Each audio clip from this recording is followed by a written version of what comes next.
My name is Livia Reyes, and at 27, the pursuit of truth wasn't just my profession as an investigative journalist. It was the very marrow in my bones, the relentless thrumming pulse that guided my every waking moment. I'd returned to my hometown, the deceptively tranquil Viridia Springs, after years cutting my teeth in the frenetic, often soul-crushing newsrooms of the city. I came back with a fierce, almost naive determination to make a tangible difference, to lend my skills to the Viridia Chronicle, our small, fiercely independent and perpetually financially struggling online news outlet. The Chronicle, under the legendary, almost mythical editorship of Marcus Thorne, had carved out a national reputation for fearless, impactful journalism, for speaking truth to power, even when that truth was uncomfortable, inconvenient, or downright dangerous. My most fervent, all-consuming dream was to contribute a story of profound significance to that legacy, a story that would not only expose a critical injustice, but also bring about real positive change for the community that had shaped me, the community I loved, with a protective, almost filial devotion. And then, like a dark, insidious secret seeping up from the very earth beneath our feet, that story found me. But I never ever, in my most cynical, world-weary imaginings, conceived that the greatest, most formidable obstacle to unveiling that truth, to protecting my beloved Viridia Springs, wouldn't be the monolithic, obscenely powerful corporation I was about to investigate, but the very man I considered my mentor, my editor, my journalistic idol, the celebrated, seemingly incorruptible Marcus Thorne himself. The memory of his initial impassioned championing of my investigation, his subsequent chilling, almost imperceptible retreat into compromise, and the ultimate devastating betrayal of everything he and the Chronicle supposedly stood for, still leaves a taste of bitter, acrid disillusionment on my tongue. A stark reminder that even the brightest beacons of integrity can be terrifyingly, tragically extinguished by the insidious pressures of power and greed. Before I take you deep into the poisoned heart of Viridia Springs, before I unravel the complex, infuriating story of how a seemingly invincible corporation systematically poisoned my hometown, while my own editor, a man I revered, slowly, agonizingly tried to bury the evidence, and before I recount the perilous, high-stakes battle I waged against overwhelming odds, risking my career, my reputation, and even my safety to bring that monstrous truth into the unforgiving light of day, a confrontation that ultimately left powerful men ashen-faced and the carefully constructed edifice of their lies in smoldering ruins, I'd be so incredibly grateful if you could let me know which corner of this increasingly complicated world you're joining me from today in the comments section below. And please, I earnestly implore you, do hit that like button if you've ever felt that profound, almost sacred duty to fight for the voiceless, to expose a hidden injustice, or to protect your community, even when the personal cost seemed impossibly, terrifyingly high. Viridia Springs. My Viridia Springs. It wasn't just a quaint dot on a state map nestled by the meandering, deceptively clear waters of the Serpentine River. It was the scent of pine needles and damp earth on a misty autumn morning, the cheerful cacophony of the Saturday farmers' market in the town square, the worried, hopeful faces of my neighbors, good, hard-working people whose lives were inextricably, often precariously intertwined with the town's modest fortunes and its natural, though increasingly fragile, beauty.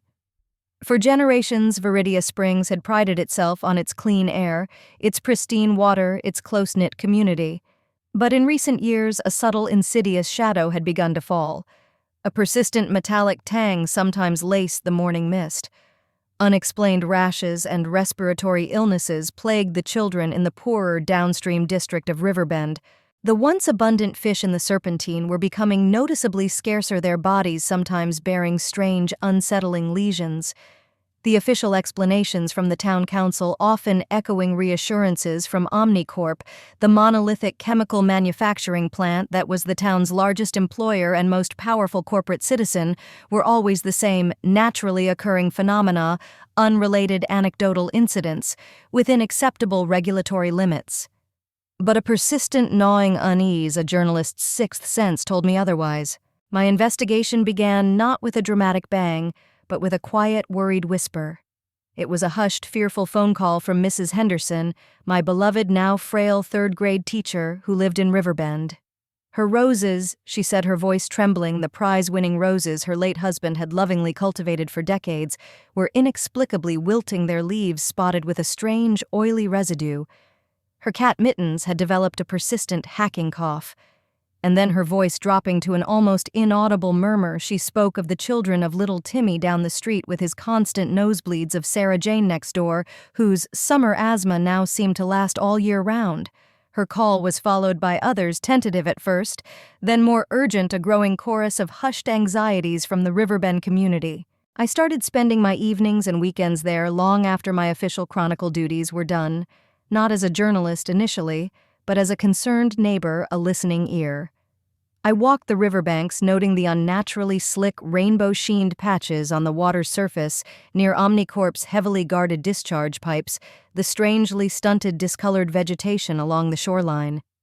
I discreetly collected water and soil samples, my heart pounding with a mixture of excitement and trepidation, carefully labeling them, storing them in my already cluttered refrigerator. Then came the leaked document. It wasn't a smoking gun, not yet, but it was a deeply, profoundly troubling piece of the puzzle. It was an internal Omnicorp environmental compliance memo dated 6 months prior, anonymously slipped under my apartment door late one rainy night, its pages still damp. The memo, couched in careful, deliberately obtuse corporate jargon, detailed minor temporary exceedances in the permitted discharge levels of several known carcinogens and neurotoxins from their primary manufacturing unit, conveniently self-reported as having been swiftly rectified.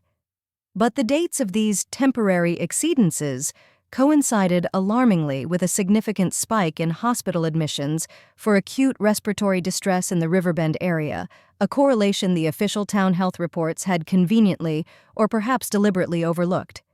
This, I knew with a chilling certainty, was it. This was the story. This was the fight Viridia Springs desperately needed. The next morning, my hands still trembling slightly as I clutched the damning Omnicorp memo and my preliminary notes, I walked into the bustling newsprint and coffee-scented organized chaos of Marcus Thorne's office at the Viridia Chronicle.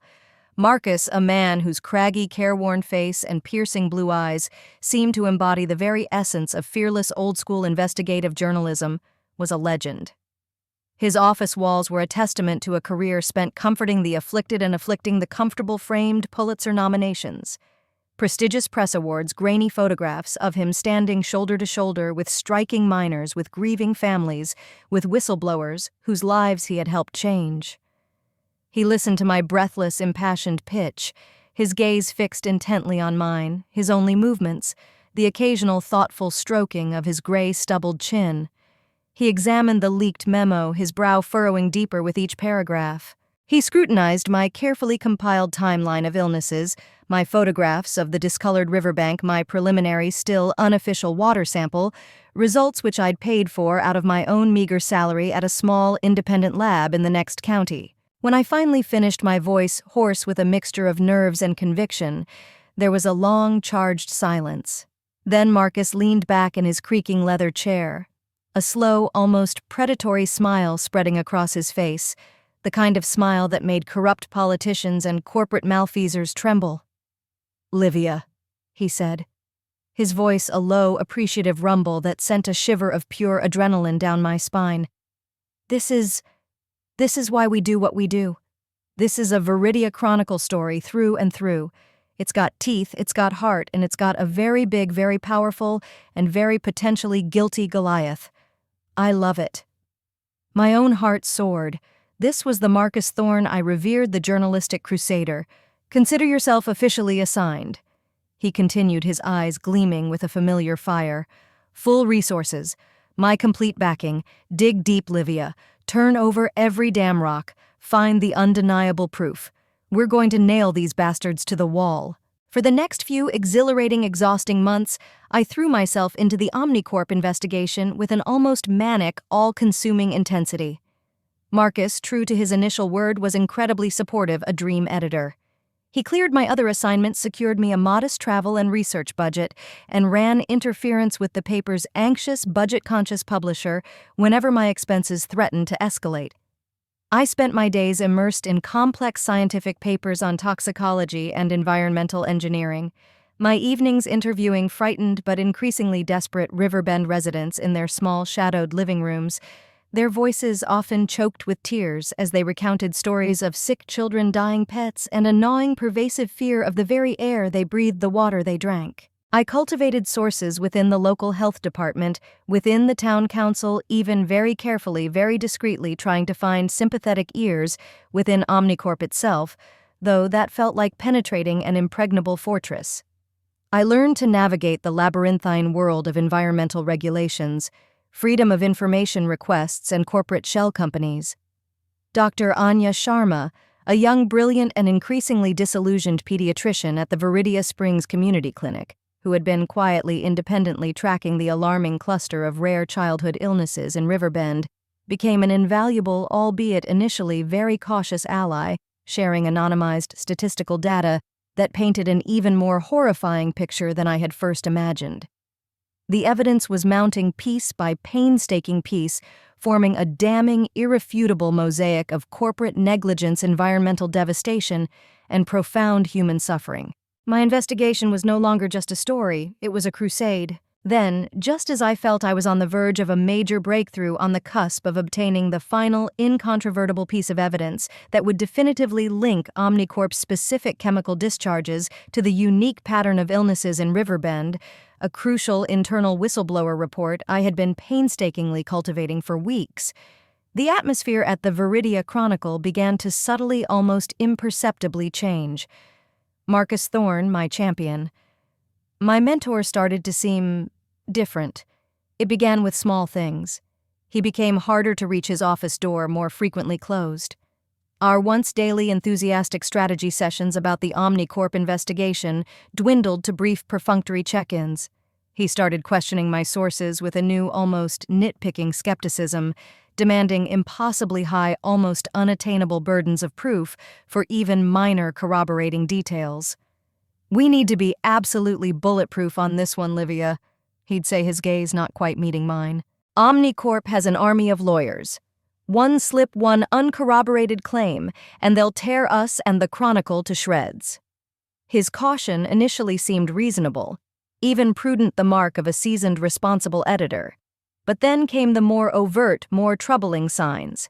One afternoon I saw two impeccably dressed, hawk-faced men in expensive suits, men who exuded the unmistakable, chilling aura of corporate power, leaving Marcus's office after a long, closed-door meeting. Later that day, Marcus called me in. He looked tired, his usual fiery energy strangely muted. He told me that Omnicorp's CEO, a notoriously reclusive and powerful figure named Silas Blackwood, no relation to the previous story's family, just an unfortunate coincidence of powerful, potentially villainous names, had personally reached out expressing deep concern about the unfounded rumors and potential damage to Omnicorp's hard-earned reputation that my overzealous inquiries were apparently causing. Mr. T. Blackwood, Marcus informed me, had also, quite coincidentally, expressed a sudden keen interest in a major, long-term strategic advertising partnership with the Viridia Chronicle, a deal that could, Marcus emphasized with a weary sigh, potentially secure the financial future of this struggling little paper for years to come. My blood ran cold. The implication, though unspoken, hung heavy and suffocating in the air between us. From that day forward, the invisible walls around my investigation began to close in. Marcus started to subtly, then more overtly, stall my progress.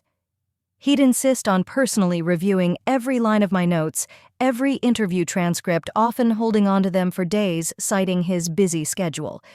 He began to question the credibility of Dr. Sharma's anonymized medical data, suggesting it was statistically unrepresentative. He even most gallingly started to propose alternative, far less damning angles for the story. Perhaps a piece about the economic challenges facing responsible corporations in a tough regulatory environment, or a balanced profile of Silas Blackwood as a misunderstood philanthropist. He praised my diligence, my tenacity, even as he systematically, insidiously dismantled the very foundations of the explosive story he had once so passionately championed. The crusading editor I had revered was fading before my eyes, being replaced by a weary, compromised man. I barely recognized a man whose journalistic fire seemed to be slowly, tragically drowning in a rising tide of corporate influence and financial expediency. My heart ached not just for my story, not just for Viridia Springs, but for him, for the Chronicle, for the very soul of the journalism I had dedicated my life to. The whispers of compromise had become a deafening, terrifying roar. Tuyet voi tui setiep tuk voi chuang tu, va chuang thri kwa kau chuyen livia morong chung voi kung muk, do chitiet chiu sao kam sukvado dainhu, chuang one ban vuadok. Chapter 2. Whispers of Truth, Walls of Silence, and a Dangerous Descent into the Depths. The chilling implications of Marcus Thorne's heavily freighted words about Omnicorp's strategic advertising partnership hung in the stale air of his office long after I had numbly retreated my meticulously compiled Omnicorp investigation file, feeling like a lead weight in my trembling hands. The crusading editor I had revered, the man whose fiery editorials against corporate malfeasance had inspired my own journalistic path, was, it seemed, being subtly, insidiously, yet undeniably compromised, his once unshakable principles eroding under the seductive allure of financial salvation for the Viridia Chronicle. His subsequent actions over the increasingly tense and frustrating weeks that followed only served to confirm my deepest, most sickening fears. My access to Chronicle resources for the Omnicorp investigation, once so generously provided, began to inexplicably, frustratingly dry up. My requests for travel expenses to interview out-of-town experts on chemical toxicology were deferred pending budgetary review. The dedicated intern who had been so invaluable in helping me sift through mountains of arcane environmental reports was suddenly inexplicably reassigned to the lifestyle and weekend events section. When I managed to secure a potentially groundbreaking on-the-record interview with a recently retired, disgruntled Omnicorp mid-level manager who hinted at systematic safety violations, Marcus, after initially feigning interest, declared the source potentially unreliable and likely grinding a personal axe, effectively killing that crucial line of inquiry before it could even bear fruit. He began to micromanage my drafts with an obsessive, almost paranoid scrutiny he'd never exhibited before, dissecting every sentence, questioning every adjective, demanding an impossibly high, almost unattainable burden of proof for even the most minor, easily verifiable contextual details. "We need to be beyond reproach, Livia." He'd repeat, his voice tight, his eyes avoiding mine, the phrase becoming a weary, hollow mantra. Omnicorp's legal team is legendary. One misstep, one ambiguously worded phrase, and they will sue this paper and you personally into oblivion. I'm protecting you, Livia. I'm protecting the Chronicle. But his protestations of protection felt increasingly like carefully constructed prison walls designed not to keep danger out, but to keep my explosive story in, to suffocate its uncomfortable, inconvenient truths. The most blatant, soul-crushing attempt at outright sabotage came when I finally, after weeks of painstaking, surreptitious cultivation, secured a meeting with a terrified but conscience-stricken current Omnicorp lab technician, my potential whistleblower, Deepwater, as I'd codenamed him in my encrypted notes. Deepwater claimed to have irrefutable proof, internal lab reports deliberately falsified to conceal illegal dumping of highly toxic byproducts directly into the Serpentine River, often under the cover of darkness. This was the smoking gun, the evidence that could blow the entire scandal wide open. I meticulously prepared my interview strategy, my recording devices triple-checked. Then, mere hours before our scheduled clandestine meeting, Marcus summoned me to his office. He informed me, his expression a careful mask of professional regret, that due to anonymous but credible threats made against the Chronicle regarding my increasingly controversial and potentially libelous Omnicorp investigation, he was, with immediate effect, officially pulling me off the story for my own safety and the paper's legal protection. He was reassigning me, he announced, to a less contentious long-form human interest piece on the annual Viridia Springs Petunia Festival. The Petunia Festival, the sheer insulting absurdity of it was like a physical blow. I stared at him speechless, a maelstrom of disbelief, fury, and a profound, heart-wrenching disappointment churning within me. The walls had not just closed in, they had slammed shut, locked, and bolted. That night I didn't go home. I couldn't face the suffocating silence of my small apartment, the weight of my apparent defeat. Instead, I found myself driving aimlessly, eventually parking by the dark, silent, and I now knew deeply poisoned banks of the Serpentine River, the very lifeblood of Viridia Springs. The metallic tang in the air, once a subtle, ignorable nuisance, now felt like a personal affront, a symbol of the corruption I had failed to expose. Was this it? Was this how it ended, with powerful corporations silencing truth with trusted mentors, betraying their principles for profit with communities left to suffer in silence? The despair was a cold, heavy shroud. But then, as the first faint, pearlescent fingers of dawn began to stretch across the polluted water, a different emotion, a harder, more resilient feeling began to stir within me, a cold, clear, unyielding anger. They could take me off the story. They could cut my resources. They could try to silence me, but they would not unmake the truth. And they could not. I vowed with a sudden, fierce surge of defiant resolve, extinguish my determination to bring that truth into the light, whatever the personal cost. If the Viridia Chronicle, under Marcus Thorne's compromised leadership, would no longer be the vehicle for that truth, then I would have to find another way, even if it meant standing entirely, terrifyingly alone. My first desperate act of journalistic rebellion was to seek out Elias Vance.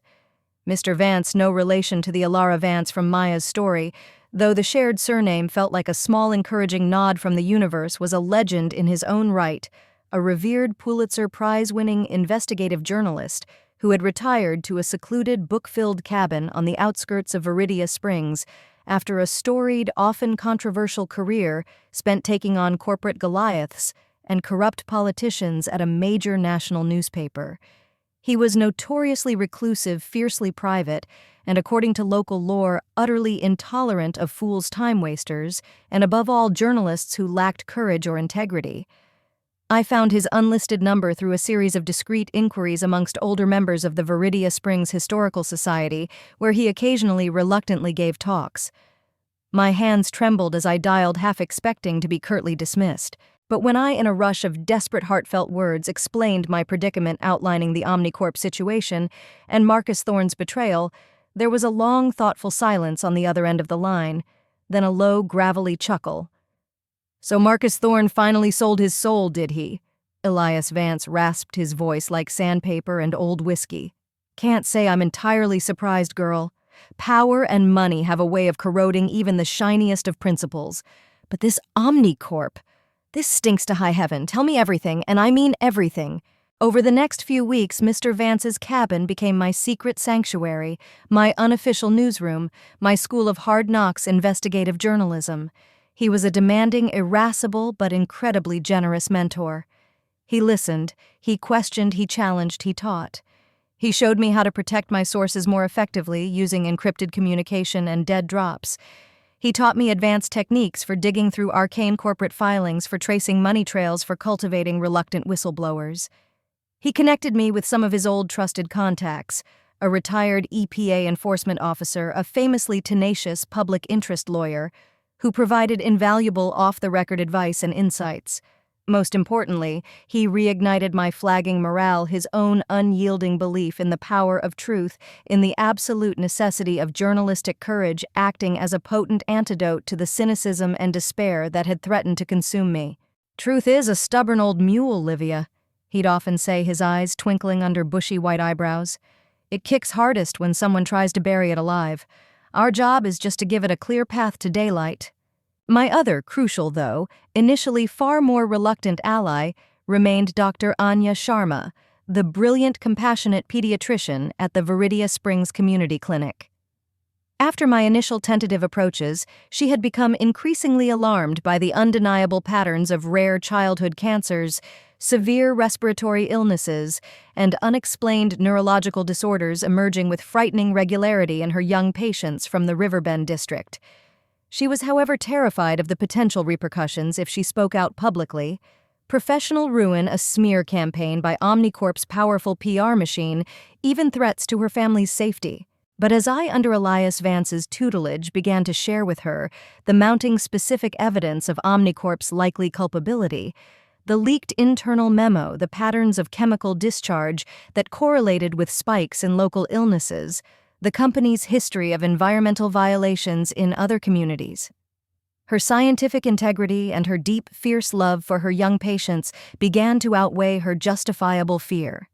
She agreed with immense courage to meticulously, systematically, and covertly compile anonymized epidemiological data from her clinic and other local practices, creating a statistically robust, geographically damning map of illness that pointed an undeniable accusatory finger directly at Omnicorp's operations along the Serpentine River. She even, at great personal risk, managed to secure access to a few heavily redacted but still revelatory internal Omnicorp health and safety audit reports that had been accidentally misfiled in a shared local medical database reports that hinted at long-standing unaddressed concerns about toxic emissions and inadequate waste containment. The most dangerous, most crucial piece of the puzzle, however, remained deep water. My terrified but conscience-stricken whistleblower contact within Omnicorp's own labs. After Marcus Thorne had effectively killed my initial planned meeting, Deepwater had understandably gone silent, retreating deep into the shadows, terrified of exposure. Re-establishing contact was a delicate, high-stakes operation, requiring all of Elias Vance's old-school tradecraft and my own increasingly desperate ingenuity. We used encrypted messaging apps, burner phones, and a series of coded, innocuous-seeming classified ads in obscure local hobbyist magazines. Finally, after weeks of nerve-wracking silence, Deepwater responded. He was still terrified, but his conscience, he said, wouldn't let him stay silent while his own community was being poisoned. He agreed to meet one last time to hand over what he described as the keys to the kingdom, a password-protected flash drive containing Omnicorp's complete unredacted internal wastewater discharge monitoring reports for the past 5 years, reports he claimed would irrefutably prove a consistent, deliberate, and massively illegal pattern of dumping highly concentrated toxic chemicals directly into the Serpentine River, often during periods of heavy rainfall or late at night, to avoid detection by infrequent state environmental agency spot checks. The clandestine meeting with Deepwater was set for a moonless night in a deserted, eerily silent corner of the old abandoned Viridia Springs Railway Depot, a place of crumbling brickwork and long-dead echoes. Elias Vance, despite my protests about his age and health, insisted on accompanying me for backup, and because, he'd growled, "I haven't had this much damn fun since I took down Senator Blackwood in '98. Again, the Blackwood name, a strange recurring motif in these tales of betrayal and justice. As we waited in the cold, damp darkness, every rustle of leaves, every distant dog bark sent jolts of adrenaline through me. Deepwater finally materialized from the shadows, a pale, trembling figure in a hooded sweatshirt, his eyes darting nervously around. The exchange was terrifyingly brief, almost wordless. A quickly proffered flash drive, a whispered desperate plea to nail those bastards for all our sakes. And then he was gone, melting back into the darkness as silently as he had appeared. As we hurried away from the depot, the small, innocuous flash drive feeling like a ticking time bomb in my pocket, I couldn't shake the chilling, undeniable feeling that we were being watched. A dark, unmarked sedan seemed to follow us for several blocks, its headlights unnervingly extinguished before abruptly turning off. The next morning, I discovered the lock on my apartment door had been subtly, expertly tampered with, though nothing, as far as I could tell, had been taken. It was a clear, silent message from Omnicorp, or perhaps even from a compromised Marcus Thorne trying to protect his benefactors. "We know what you're doing. Stop now or else." But it was too late for warnings, too late for threats. We had the truth locked away on that tiny, powerful flash drive. The only question now was how to get it to the world safely, effectively, and before they found a way to silence us or the story for good. The walls of silence Marcus Thorne had tried to build around me were about to come crashing spectacularly, deafeningly down. The small, unassuming flash drive obtained from the terrified but courageous Deepwater felt like a condensed singularity of truth in my trembling palm, pulsating with the weight of Omnicorp's dark secrets and the potential to either save or irrevocably shatter Viridia Springs. Back in the comforting, book-lined sanctuary of Elias Vance's secluded cabin with Dr. Anya Sharma present via a heavily encrypted video link. Her face pale but resolute on the laptop screen, we finally, with bated breath and a shared sense of profound gravity, accessed its contents. What unfurled before our disbelieving eyes was a digital Pandora's box of corporate malfeasance, far more extensive, more systematic, and more chillingly cynical than even our worst fears had prepared us for. There were years upon years of unredacted internal wastewater discharge monitoring reports, meticulously detailing a consistent, deliberate, and massively illegal pattern of Omnicorp, routinely dumping highly concentrated, unthinkably toxic chemical cocktails directly into the unsuspecting Serpentine River. The reports, often signed off by senior plant managers, even included carefully calculated schedules for these illicit discharges, timed to coincide with periods of heavy rainfall to aid dilution and dispersal late weekend nights, or even deliberate feigned emergency bypass events, all designed to avoid detection by the infrequent, often pre-announced state environmental agency spot checks. There were internal memos explicitly discussing cost-benefit analyses that favored illegal dumping over investing in proper, legally mandated waste treatment facilities. There were even more horrifyingly chains of emails between Omnicorp executives and their high-powered legal team strategizing how to mitigate public perception and manage potential liabilities should any unforeseen environmental anomalies ever come to light. It was a comprehensive, undeniable, and utterly sickening blueprint of calculated, cold-blooded corporate poisoning. The sheer, unadulterated horror of what we were seeing left us speechless for a long moment. The only sounds in Elias's cabin, the crackling of the wood stove, and Dr. Sharma's sharp, anguished intake of breath over the speakers. This wasn't just negligence. This was a deliberate, sustained assault on a community and its environment, a criminal conspiracy of staggering proportions. Our war room, as Elias had grimly begun to call his usually tranquil study, buzzed with a new, almost frantic energy.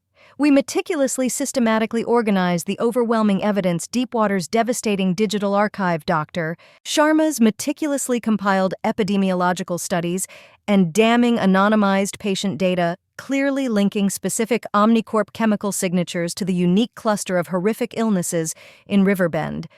My own extensive collection of tainted environmental samples, sworn affidavits from heartbroken, afflicted residents, historical records of Omnicorp's broken promises and past environmental incidents, and Elias Vance's invaluable historical context on Omnicorp's long, shadowy pattern of corporate bullying and political manipulation in the region.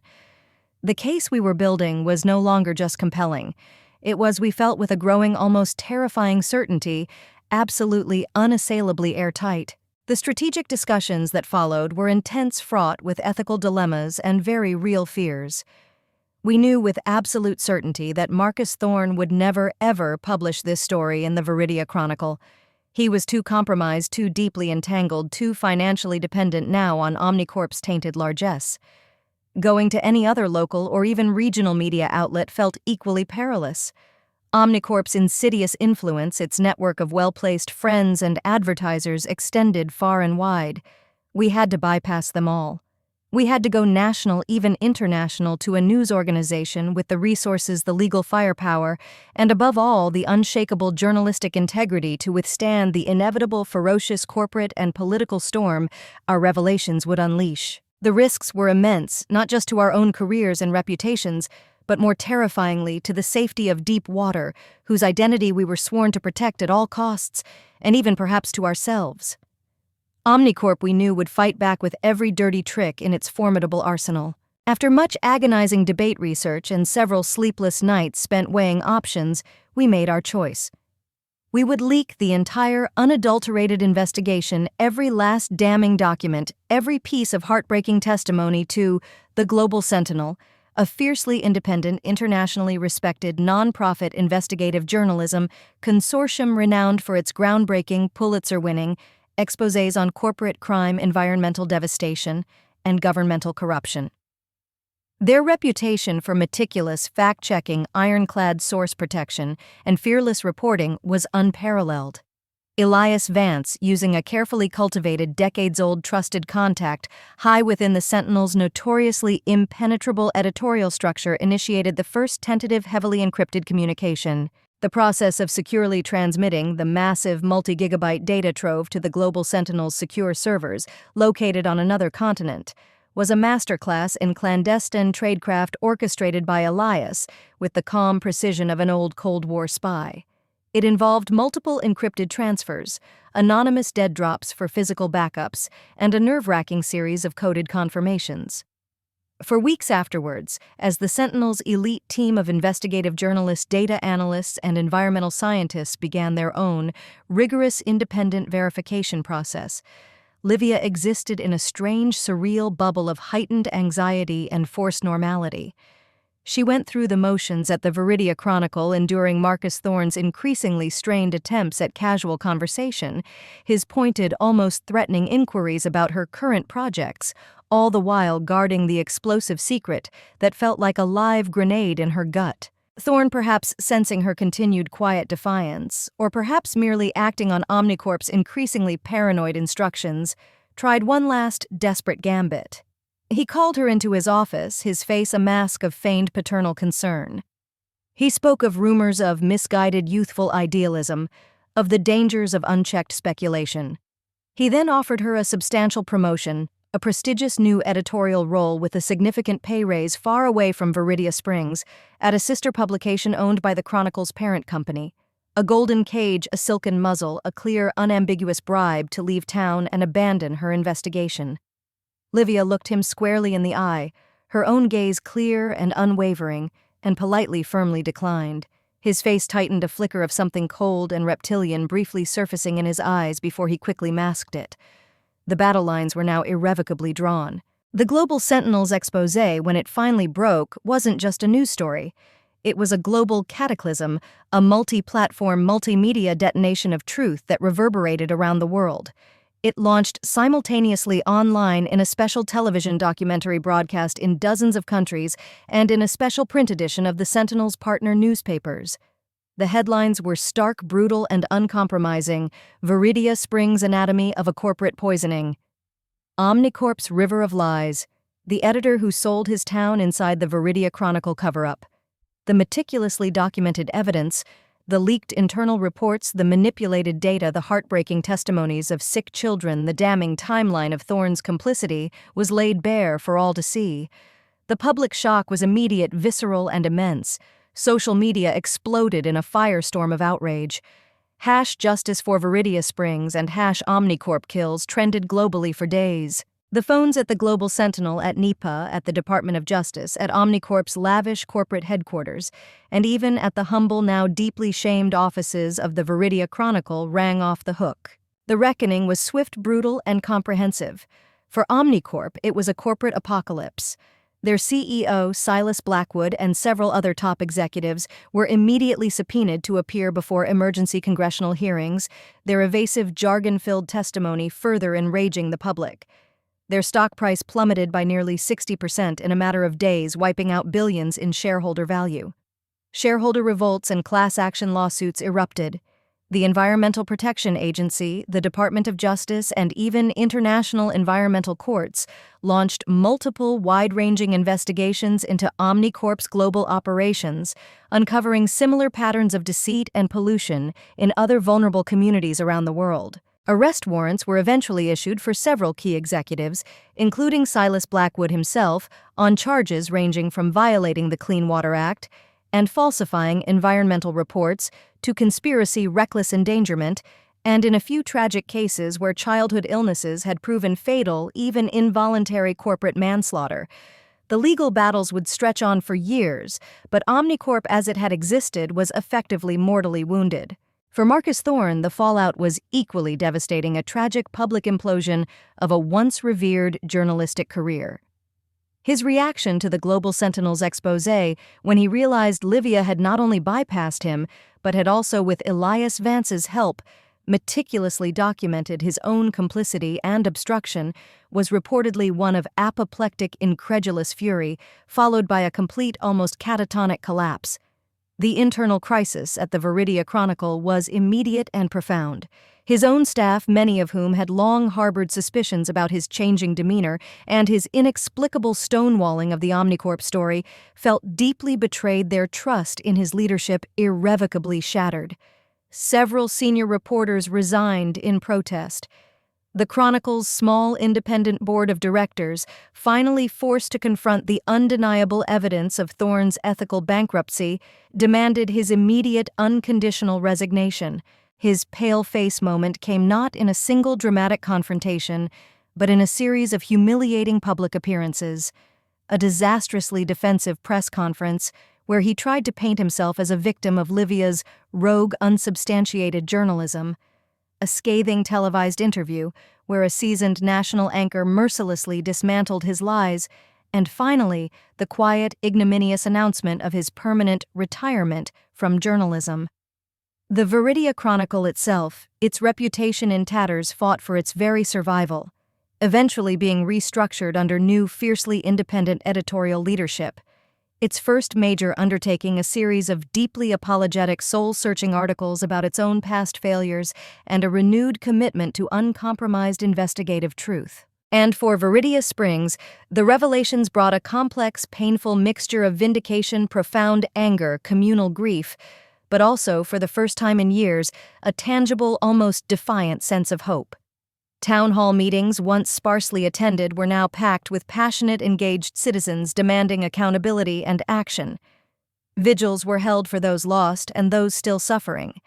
The Environmental Protection Agency, under intense national pressure, designated the Serpentine River and large swaths of the surrounding Viridia Springs area as a federal Superfund cleanup site, forcing Omnicorp, or what remained of it, after bankruptcy proceedings, to fund the multi-billion-dollar, multi-decade remediation effort. Comprehensive long-term health monitoring programs were established for all affected residents, and a substantial victim compensation fund seeded by court-ordered Omnicorp asset seizures was created.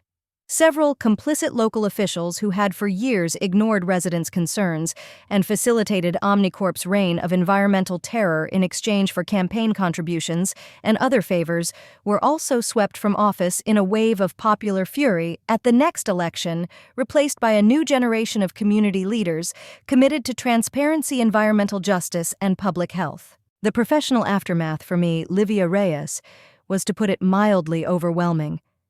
The Global Sentinel's exposé with my name prominently featured as the lead investigative journalist who had broken the story against all odds catapulted me from an unknown reporter at a small local paper to international recognition almost overnight. Job offers poured in from the world's most prestigious news organizations. I was awarded a Pulitzer Prize for investigative reporting alongside the team from the Global Sentinel, the citation praising our courageous, meticulous, and profoundly impactful exposure of corporate malfeasance and environmental injustice. But amidst the whirlwind of accolades and opportunities, I felt a profound sense of exhaustion, a deep emotional weariness, and an almost crushing weight of responsibility. This victory had come at a significant personal cost.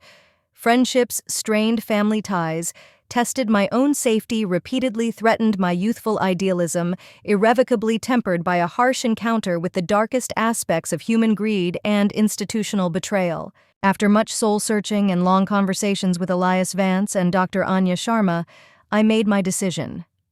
Instead of accepting a high-profile position at a legacy media institution, I chose to use the platform and resources that now came with my awards and recognition to establish the Viridia Springs Truth and Justice Project, a new, fiercely independent, nonprofit investigative news organization headquartered right in my hometown. Its mission to give voice to the voiceless, to hold power accountable at the local and regional level, to train and mentor a new generation of courageous, ethical investigative journalists, and to ensure that what happened with Omnicorp and Marcus Thorne could never, ever happen in Viridia Springs or any other vulnerable community again. Elias, despite his initial protestations about being too old for this nonsense, enthusiastically agreed to serve as our senior editorial advisor, his wisdom and experience invaluable. Dr. Sharma joined our board, spearheading our vital health and environmental reporting. The sweet revenge, I discovered, wasn't simply seeing the guilty punished, or my own journalistic reputation vindicated, profoundly satisfying as those things undeniably were. The true enduring sweetness came from witnessing the slow, painstaking but very real healing of Viridia Springs, the river gradually, tentatively beginning to recover, the community finding its voice and its power, the establishment of a legacy of vigilance and truth-telling that would, I hoped, protect it for generations to come.